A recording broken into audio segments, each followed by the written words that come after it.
현재 일본은 폭증하고 있는 C19 감염증을 억제하기 위해 긴급 사태를 발령하고 있습니다. 일본 언론들은 감염자 수가 긴급 사태 이전 수준으로 낮아지고 있다고 보도하고 있습니다.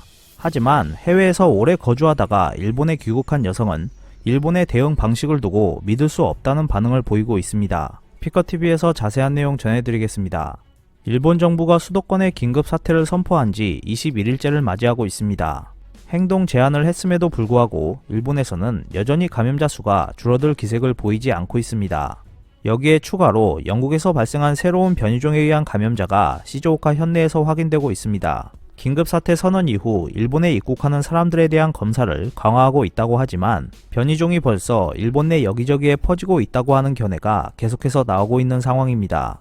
1월 28일 일본 언론 프레지던트 온라인은 해외에서 20년간 체류하다가 일본에 귀국한 여성이 비상사태 상황 속에서 감염증에 대응하고 있는 일본의 태도를 보고 얼굴빛이 변할 정도로 크게 놀랐다고 하는 모습을 전했습니다.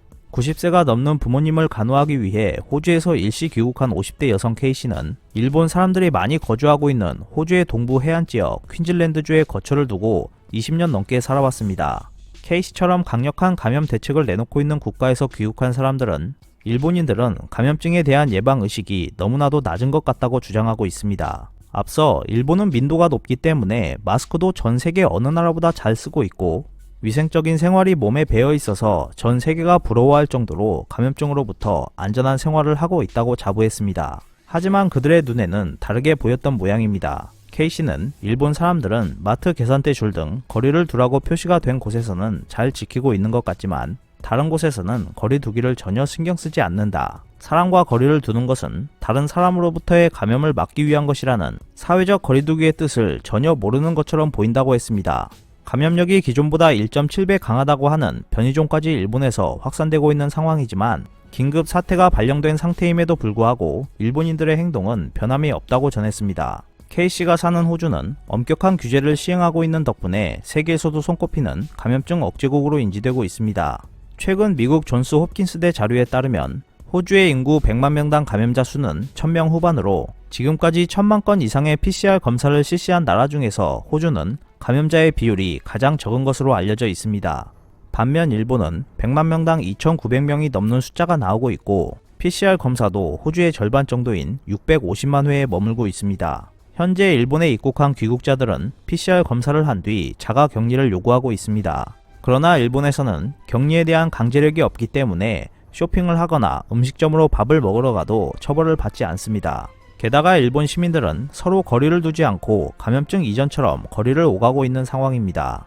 호주에서 사회적 거리두기의 습관을 몸에 익혀온 K씨는 일본에 도착한 이후 무서워서 밖에 나갈 수 없었다고 전했습니다. 또한 그는 호주에서는 길 가는 사람들이 마치 감염증에 모두 감염되어 있는 것처럼 남들과 제대로 2m 거리를 두고 행동하지만 일본에서는 그런 배려를 하는 사람이 없다고 했습니다. K씨는 일본에 도착한 후 자가 격리를 위해 하네다 공항에서 본가로 직행했습니다. 집에 도착한 이후 그에게는 놀랄만한 일들이 발생하기 시작했습니다. 그는 집에 도착하자마자 나의 귀국을 알게 된 이웃들이 몰려왔다. 내가 감염증을 전파시킬 수도 있는 상황임에도 이웃들은 전혀 그런 것에 아랑곳하지 않았다. 이웃들은 나에게 먼 길 오느라 수고했다며 과일과 과자를 들고 왔다. 매우 놀랬다고 했습니다. 그리고 일본 의료기관에서는 부모를 모시고 병원에 오라고 연락이 왔는데 K씨는 귀국한 지 얼마 안 돼서 외출할 수 없다고 설명했지만 병원 측은 그런 것 신경 쓰지 말고 병원에 오라고 했다며 그 말은 너무 충격적이었다고 전했습니다. K씨는 PCR 검사에서는 음성이 나왔지만 지금은 양성일지도 모르는데 혼잡한 거리에 들어가 버렸다. 거리에서는 아무도 나와 거리두기를 해주지 않는다. 누군가에게 옮긴 것은 아닐까라며 외출할 때마다 후회에 시달렸다고 합니다. 부모의 뒷바라지를 하며 14일간의 자가 격리 기간을 무사히 마쳤다는 K씨는 이제야 아버지를 모시고 외출할 수 있게 됐다며 기뻐했습니다. 하지만 가는 곳마다 일본 사회는 C19 감염증에 대한 예방 의식이 부족하다라는 생각을 갖게 했다고 했습니다. 그가 가장 심하다고 느꼈다고 한 곳은 인근 클리닉 대기실이었습니다. 환자들이 감염증 이전과 마찬가지로 빈틈없이 진열된 의자에 앉아 얌전히 진찰을 기다리고 있었고 K씨도 부모와 함께 앉아 있었지만 병원의 감염증 대책은 소독액이 전부였다고 전했습니다. 예약제로 한다든가 기다리는 사람을 줄인다든가 뭔가 할 수 있었겠지만 병원은 괜찮다는 확신을 갖고 있는 것 같다고 했습니다.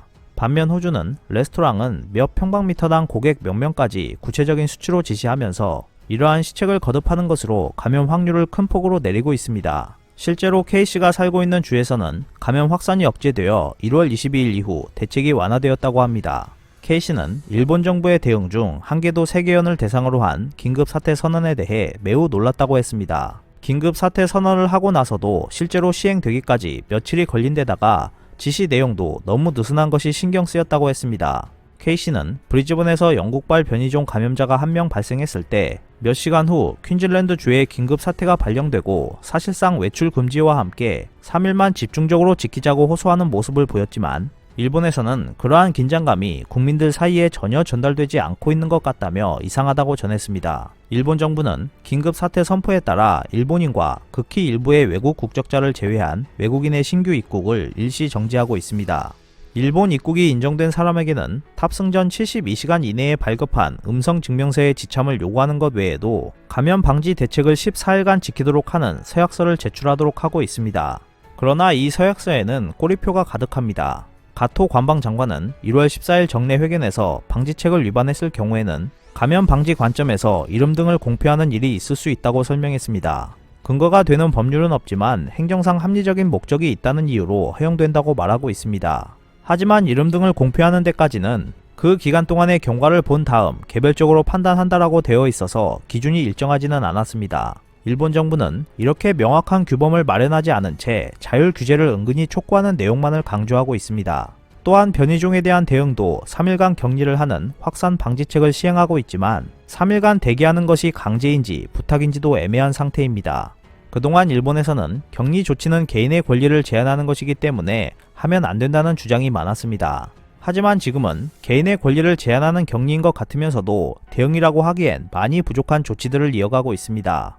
요청인지 강제인지 하는 논란을 뛰어넘어 감염증을 억제하려면 14일간 강제 격리 조치를 취하는 것이 답이겠지만 일본 정부는 이렇게 다른 나라와 자국민에게 보여주기식의 대책만 진행시키고 있는 상황입니다. 현재 일본 언론들은 일본의 감염증 확산 속도가 조금씩 둔화되고 있다고 보도하고 있습니다. 일본 정부가 시행하고 있는 긴급 사태 선포가 정말 좋은 성과를 내고 있는 것인지 아니면 일본 정부가 여러가지 데이터를 속여서 감염자 수가 줄어들고 있는 것처럼 보이고 있는 것인지는 확실하지 않습니다. 하지만 긴급 사태를 시행하고 있는 상황에서도 여전히 감염 확산 속도는 빠른 편이어서 긴급 사태 연장은 피하기 어려울 것으로 보입니다.